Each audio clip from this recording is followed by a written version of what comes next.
Livro, quem tem ouvidos, ouça. Lições de Sardes em Apocalipse. Os antecedentes. Parte 2. Pedro Dong. Capítulo 3. Tema desta semana: o ambiente para a chegada da Igreja em Sardes. Parte 2. Meta de hoje: leitura das páginas 46 a 48. A reforma estagnou na justificação pela fé.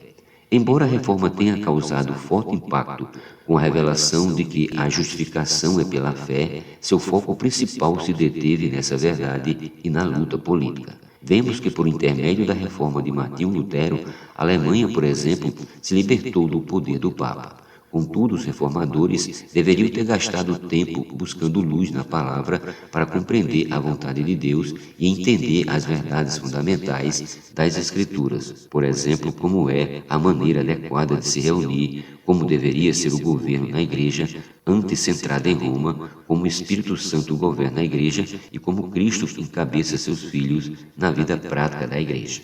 Os reformadores, todavia, não fizeram isso. Eles se detiveram em um único item: a justificação pela fé. E como vimos, a Igreja continuou sendo erroneamente governada pela vontade humana. Porém, lembremos-nos de que a palavra do Senhor tem poder para nos edificar e dar herança entre todos os que são santificados. Atos 20:32. É por isso que insisto que devemos dar a devida atenção à palavra. O início da reforma. Adentrando um pouco mais na história, surgiram agitações civis na Boêmia, e Rus foi acusado de ser o líder. Sigismundo era imperador romano germânico, coroado pelo Papa e rei da Germânia, Hungria, Croácia e Boêmia.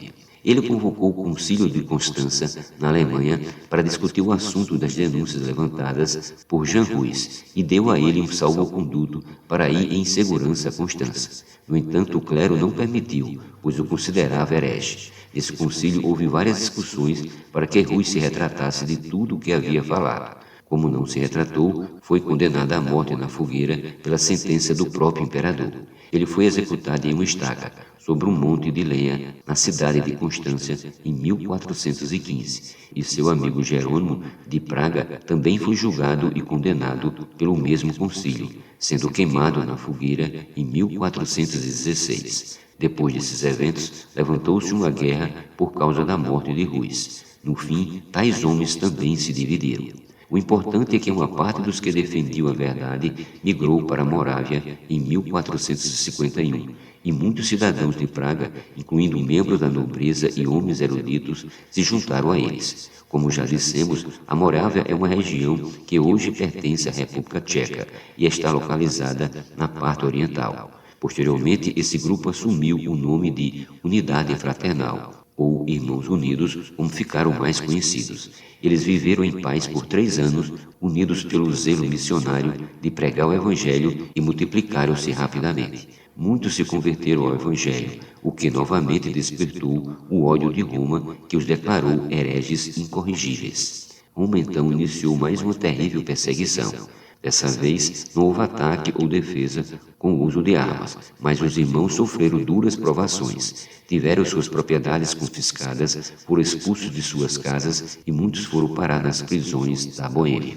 As prisões, especialmente em Praga, ficaram lotadas de irmãos unidos. Ali eles sofreram torturas durante cerca de 20 anos.